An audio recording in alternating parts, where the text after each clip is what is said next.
BizQuik podcast hits on the struggles and advantages of being an entrepreneur. It's for anyone who's made the commitment to burn the boats and not look back. Are you a busy entrepreneur or small business owner trying to do it all? Then this podcast is for you. Corey and Julie will take you through the details of building a strong business. Hit the subscribe button and gear up for another episode of BizQuik Podcast.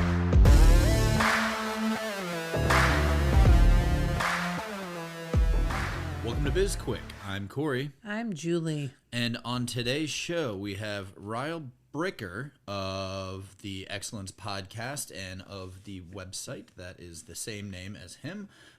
He's out of Perth, Western Australia, and he is going to talk about being an entrepreneur, and we're going to talk about just his background and just everything about that. But before we go on, we're gonna cover the idea of keeping business simple. Sure. Before we do that, though, I feel like I owe you an apology and we owe our listeners an explanation. I'm sure some people have picked up on the fact that whenever it's a difficult name, I make you do the intro. Yes. So, I am the more adventurous one of the two. Oh, are you though? Yes. You think so? Yes. Is that your way of saying I'm boring? Yes. Oh, that's hurtful. I'm not boring. I can't do good voice stuff. Like, I mean, I could read a book, right? I could be like on Audible as a book narrator. Is that what it's called? But I can't, I can't roll my R's. I don't have good fake accents. Like, I'm not good at any of those things. I just don't have that skill. I can whistle really loud, but I can't do any of those things, right? And let's face it. One of my most embarrassing moments in junior high was asking what an echo was when the word was echo. So maybe when it comes to the linguistics, I'm not as adventurous as you are. But anyway, you always take those hard names, and I appreciate that. Well, and to be fair, we did have to look up Rael. Well, I was going to ask you, what are the chances you are actually pronouncing it correctly? Rael? Rael? Rael? Rael? I don't know. We always find out when the guest joins. But I appreciate the fact that you always take them on, and that is the reason why the complicated ones come from you, because, well, maybe you are linguistically more adventurous than I am. There you go. Wow. Yeah, all right. So but we want to talk about being less complicated, simplifying your business. Okay. I thought you meant complicated as a person. Yes, just business. Okay. This isn't a therapy session. Yes. Yes, correct. And I always think about it when it comes to what we do, because we're just as guilty of it as like anybody else, and it's easy when you are creating a list of services or a list of products or whatever. You're trying to cast the widest net that you can. You want to make sure that you're getting every sale that you can, hitting all the markets that you possibly can, but then at a point it becomes too complicated, and then you've got a menu the size of the Cheesecake Factory. Ooh, that's the worst menu in the world. And so that's the thing that businesses need to just, like, it's so tempting to add and add and add, but at a point you're just making things more complicated than they need to be. Right. And not just with like services or products, right? Also just with the things that you want to do in your business regularly. Like, you want to be on every social media channel, and sometimes that just doesn't make sense. There's just not enough hours in the day to do the actual work and, be on all the social media channels and, have a podcast and, write blogs every week or every day. And there's just a lot of different things, and you got to figure out where can you simplify in order to provide the best possible services for your ideal client. Yeah. Like I'm thinking back to, I don't even remember what it was that we were offering, but we were, when we first started dabbling in sales funnels a while ago, and like email marketing and all of that type of stuff, not so much sales funnels, but like, when somebody, if they click on this, they get this email. If they don't click within 3 days, they get this email. Oh my God. That was after we first were selling, I think it was Time Bomb. And if they took the assessment then we had this entire freaking like email campaign, nurture campaign developed, and then we're both like, I hate getting emails. Why are we doing this? It was even before the time bomb. Oh, it was? Yeah, it was something else. But okay. It doesn't matter because that's not that doesn't. That is not the point. That's not the point of the story. Okay. The point of the story is get to the point. We like created the requirements, and then I started building things out, and then I had to like stop and come back to the whiteboard, literally back to the whiteboard, and start drawing things out. And it was the most complicated thing that we've ever created. Yeah, that workflow sucked. The workflow, it was huge. That's what she said. Yeah, and the like when we got to the point where like, yeah, this captures 99.99% of the people who possibly, but is that worth our time? No. We like, I mean, like this, every possible scenario was accounted for, and it was ridiculous because we don't like that was not worth our time or the effort when like to capture everything. And so like we overcomplicated this process where it should have been, if they don't open the email, they get another email and something else after that. Like, like make it as simple as possible, because again, we don't want to like bog down people's inboxes with a bunch of emails. We don't want to be known as that company. But also for me on the other end, and you as well, because I'm creating the process and like scheduling emails, and you're having to write all the different content for everything. It's like, no, let's stop. Let's rethink this one. This is nonsense. Stop the nonsense. Yeah, that is that's a really good example of overcomplicating things and then realizing it really quickly and simplifying. And I think, that's one of the best things you can do in your business is look at, if you just took like all of our customer touch points, right? Before we get to signing with a customer, and you think, where is all the friction and how can we make this simpler? What can we do to make it simpler for people that are interested in working with us? And generally, when you're making it simpler for your customer or your prospect, you're also making it simpler for yourself, right? And it's like, we don't need, even though we have this very distinct ideal customer, we couldn't possibly serve everybody who fits into that ideal customer bucket, right? There's not enough of us. And so we just need to be really, really good and have enough people, enough customers that we can stay in business and do really well. But, and I think we get there by simplifying more than adding complexity. I also, I liked that theory that experts simplify, false experts, also known as gurus, complexify. I know, not a word, but I still like to say it. That's my thought. Well, as everybody's wrapping their heads around the new word that Julie just Complexify. coined. Yeah. We're going to take a quick break, and then we're going to bring in Rael. Rail? Yeah. We don't know. Hey, everyone. If you're like most entrepreneurs out there, time is not something you ever seem to have enough of. We get it. There are a million things that need your attention, both in business and in your personal life. That's why we created Time Bomb. This is a self-paced course designed to help you determine what your time is worth and where you should be spending those precious hours every day. Right now, we have an option to buy the bundle, which also includes products designed to help you become more efficient with your time. It's a $70 deal you're getting for only an additional $30. Head on over to sbpace.com to learn more. Time Bomb. Take control of your calendar, gain control of your life. All right, and welcome back to the show, and welcome, Rael. We are excited to talk to you about business today. Good morning from a very cold and black Perth, Western Australia. Yeah, I think you might be our first Australian that we've had on the podcast. Second. We had, but she was in Japan. Oh, that's correct. That is correct. We had an improv person who was actually from Australia but living in Japan at the time. All right. Well, we typically start our podcast by asking our guests a question that has to do with being an entrepreneur. And the question that you're getting is, what's the biggest challenge of being an entrepreneur? The biggest challenge is probably the self-motivation. I mean, I know that's that, we get into this imposter syndrome. We have this great idea. We think that's everybody will love us, and then we get out there and go, oh, maybe not. maybe it's not such a great idea. And that's the biggest challenge. I deal with lots of Australian entrepreneurs, a lot of small businesses, and there's that tipping point where they're not prepared to change the way they are. And so the story on the back of my book actually says something very pointed. It says, business is not complicated. Business is simple. Just dive in and adjust your course while you're moving.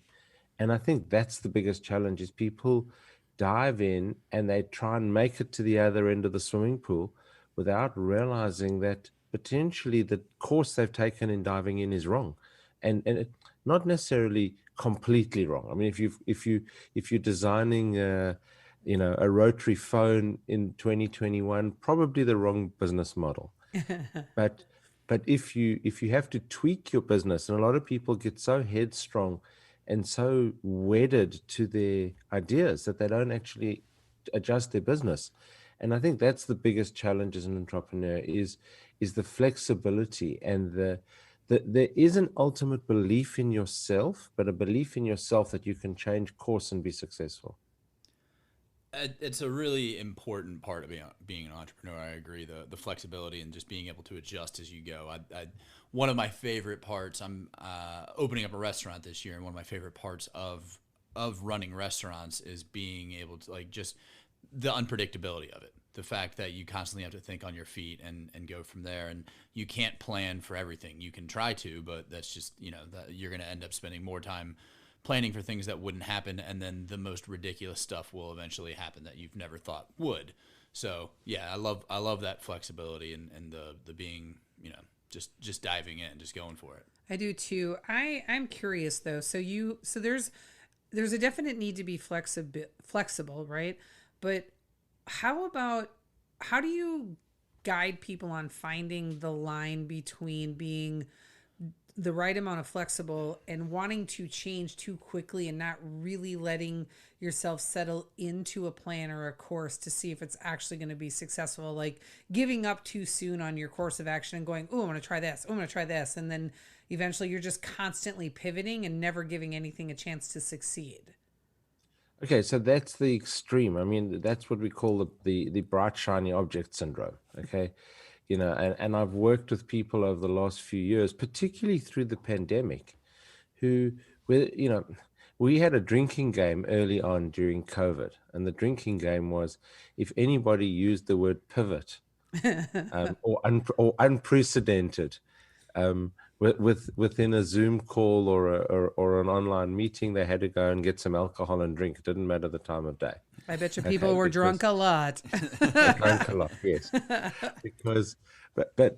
So I do see a lot of people who, out of desperation, chase the next bright shiny object, and so I guess it's a fine balance between the person who comes out of the corporate life, and you see them a lot, and they want to take the risks as an engineer, live as an entrepreneur, live on the edge, do stuff.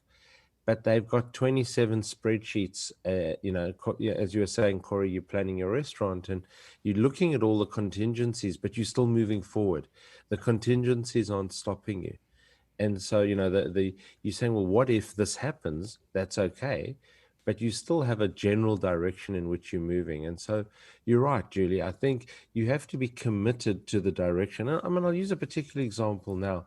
In 2020, I ran a number of small business academies, and they started out as face-to-face. Obviously, then COVID hit and I went completely online. And as soon as Perth opened up, I went back to a hybrid model. So I have a classroom here, and I had people in the classroom, people online, and we're running this 4-month academy, through this hybrid model. And it took me a couple months of tweaking the model to get it right. Then came 2021, and Australia was a little different because of the island fortress, as they call it, where they basically shut the borders to try and kill COVID off in Australia. And it's been by and large successful when you have, in a country of 25 million people, probably 100 or less active cases of COVID in the middle of 2021. So it's been successful. The problem is going to be when they open the border. But I made a decision to put my academies on hold for 6 months because suddenly there was this activity. Everyone was coming out of COVID. So I just put the academies on hold. And in fact, this week, I've actually started redoing the artwork. My graphic designer's redoing the artwork for me. We've changed the focus. We've changed the emphasis of the academy, but we haven't changed the core of the academy.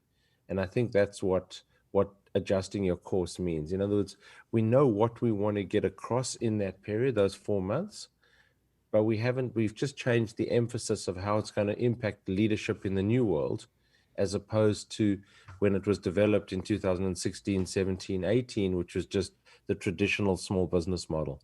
So that's what I mean by adjusting your course. The core of it's the same. How we market it, how we position it, how people use the information is going to be different. What about those people out there who excuse me, who can't jump into the pool because they're either too scared to dive in or they're spending too much time planning to make it perfect that they never get started? I mean, one of the guests I had on my podcast spoke about the fact that the true entrepreneurs in the world is, a minuscule percentage of a minuscule percentage. And I think we see that a lot. I mean, as a professional speaker, I'm currently president of Professional Speakers Australia in our state, in Western Australia. And we get a lot of visitors coming to our meetings, to our events, who say, oh, I really want to become a professional speaker, but the fact that somebody else is paying me every 2 weeks into my bank account is probably my motivating factor not to do it. I don't think entrepreneurship is motivated by money. I mean, yes, you want to be your own boss, and there's a whole lot of other things around it. And what do I love about being an entrepreneur? The fact that over the last 30 years, I've actually been able to attend 99% of my kids' things at school. The fact that at 11 o'clock in the morning, I can turn around to my team and go, there's an assembly at school at 12 o'clock, I'm going to the assembly. And I didn't have to ask permission from anybody, but I would also tell my staff, because I think that was part of that management thing of being an entrepreneur, where you want them to know your entrepreneurial spirit, but you also want to know you're not just going out for a 3-hour lunch with your mates. You're actually doing something, But that's part of what made me the entrepreneur. So how does the person who's in the corporate world make the decision? Unfortunately, Google has probably made it a lot harder because, Google has answers to everything. And any idea that you go and research today, I don't think you will find it's absolutely unique. And I think that puts a lot of people off. They actually have a good idea that would work in their local area. I mean, you're opening a restaurant. Now, restaurants by their very nature are very localized, are localized to a city or an area. If it becomes, extremely popular and extremely whatever, people may drive an hour or two to come to that restaurant for the experience. But, and you get that around the world. You get the world's top restaurants where people will travel or book. I have a nephew who's a foodie who, before COVID, booked to go to the best restaurant in Italy, in the whole country. And he happened to be in Europe, and he went to this town to the best restaurant in the town. But that's unique in that space. And so everybody gets put off, I think, by saying, oh, yeah, somebody in New York is doing this, so I can't do it in Sydney, Australia. Well, that's not true. I think it does require a leap of faith. It does require you to have faith in yourself, and we all suffer from imposter syndrome. 30 years later as a professional, and now as a professional speaker, I still suffer from imposter syndrome all the time. I look at things and I go, do I really think that people want to hear what I have to say? Why do people actually come to my financial services group 20 years and $3 billion later? Why do they still come to us when there are 16,000 other competitors in Australia? You still question those things every day, week and month. but you just got to, you've got to jump off the cliff, you, you've got to jump off the cliff, but with the guide ropes and the parachute. And I think the average person doesn't think about the parachute and the guide ropes. They just see themselves on the edge of the cliff. And if you stand on that edge of the cliff, it's a long way down. But if you do have some safety ropes behind you, it's not too bad. And that idea of Google scaring people away, when I was a couple years ago, when I was looking to get back in the restaurant industry, and I came up with this concept just independently, and I was traveling for work, and I was in LA, and I walked into this place just doing some research on my own, and it was almost the exact the exact concept that I had in my head that somebody had created already in LA. And I'm telling friends about it, and everybody's like, oh, well, it's in LA. And I'm like, no, I'm not like afraid. I'm not scared. Like, this is a proof of concept. This is a great news. Like, there's somebody out there who's doing this and they're successful. So, like for me being on the other side of the country, it was, I appreciated the fact that I wasn't the first to market, because there was somebody out there who already took that jump and was doing it. Yeah, I mean, that's entrepreneurs often, or wannabe entrepreneurs, they either get so focused on themselves. So I'll use a particular example. In the academy, I talk about the traditional market positioning and understanding your market position. Okay. And you have a 2x2 matrix, and you say, on what areas do I compete, or will I compete in my business? So I had someone on my academy who was running a top end women's clinic, facial clinic, so facials and things, but using very, very high end product, not a beauty salon, so not doing traditional beauty work, really, and focused on women over the age of 50. So really the aging and aging well and aging gracefully, or gratefully, as she called it. Okay. And we sat down, and I said to her in the course, I said, do you mind if we use your example on the academy? And so we said, what area, how do you position yourself? And she said, oh, excellent product. So she was competing on quality. And I said, do you compete on price? And she said, no, because I charge a premium because I've got premium products.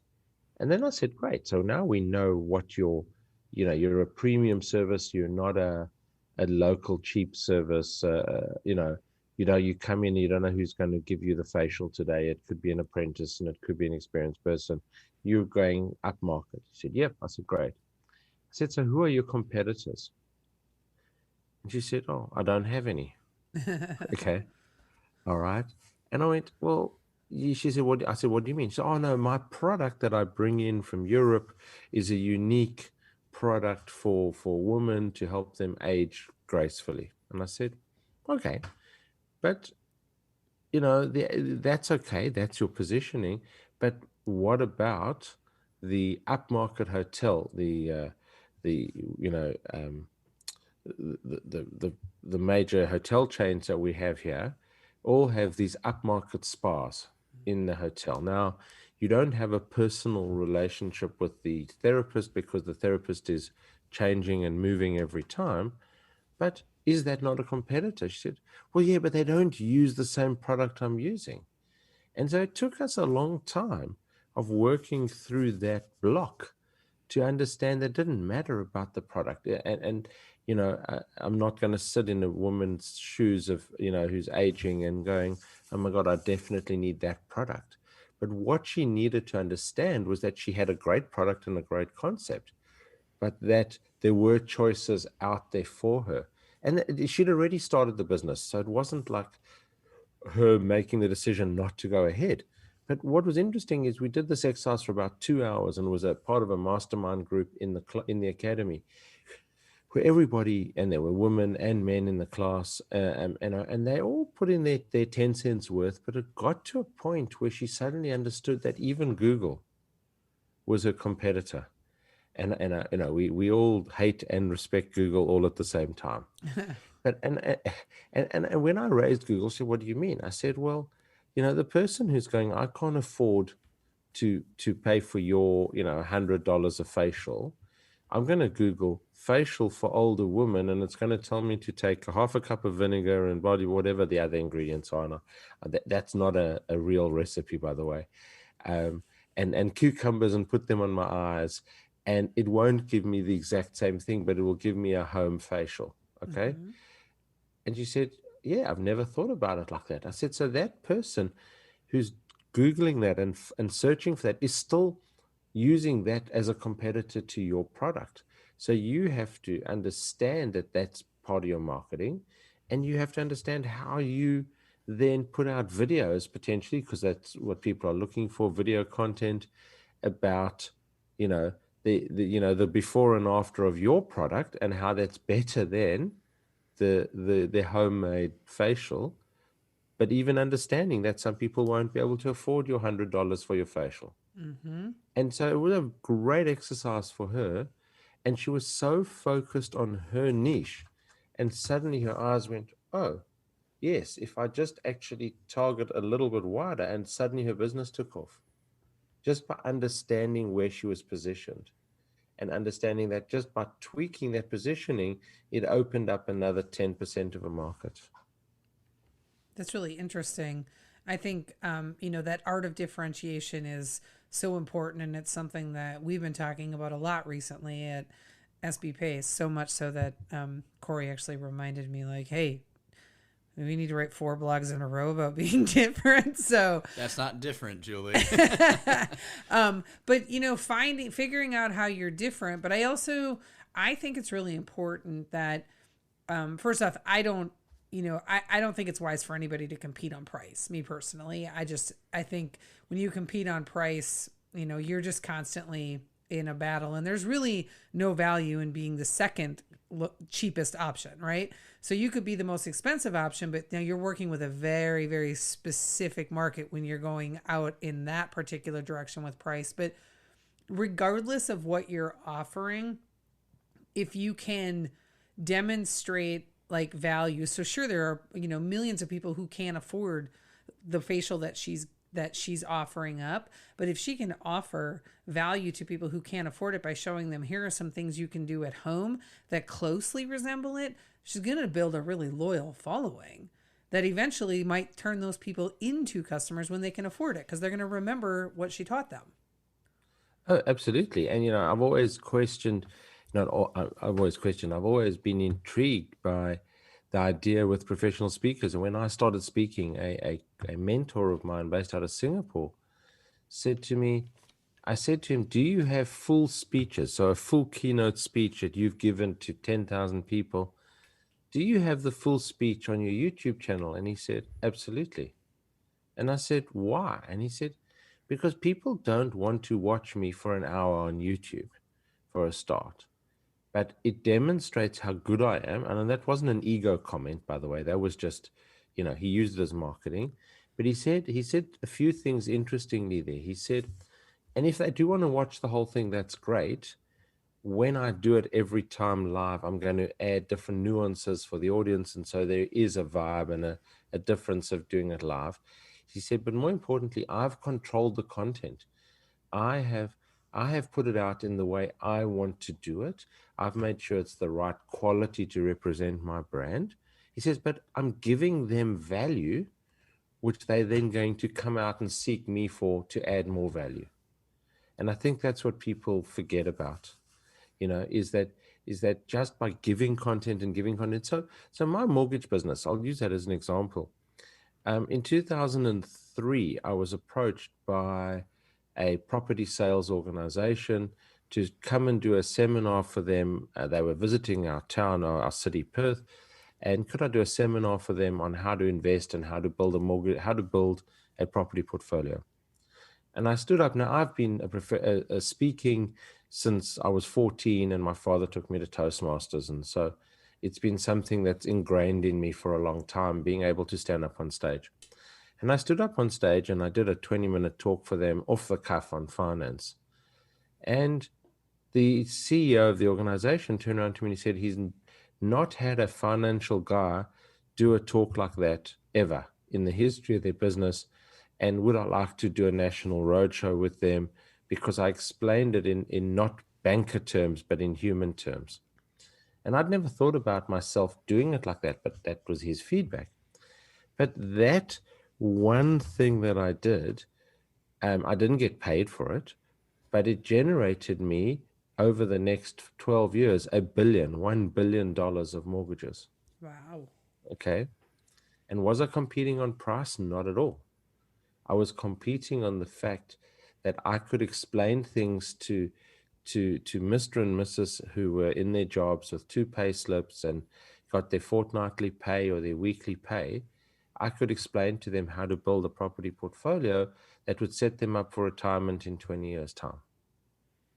But I could explain it in simple terms to them. And so I positioned myself through that. And of the 3 billion that my mortgage business has done, over $1 billion has been done from me being on stage and just taking that opportunity in 2003 to stand up and speak about things. So sometimes you've got to just, grab these opportunities when they throw themselves out at you. And you made a comment earlier about competing on price. Look at the airline wars pre-COVID. Mm-hmm. There's a classic example of why you don't compete on price, because the person with the deepest pockets just has to tweak their price by $5, $5 cheaper for a particular, particular link, a particular destination, and people will buy those tickets because it's become a commoditized product. And then again, all this is pre-COVID, because airlines is just a horrible industry to be in right now. Oh, just in general, look horrible industry. Well, but look at the Mojave Desert. In the Mojave Desert, there are thousands of airplanes, and that have been parked there for the last 18 months.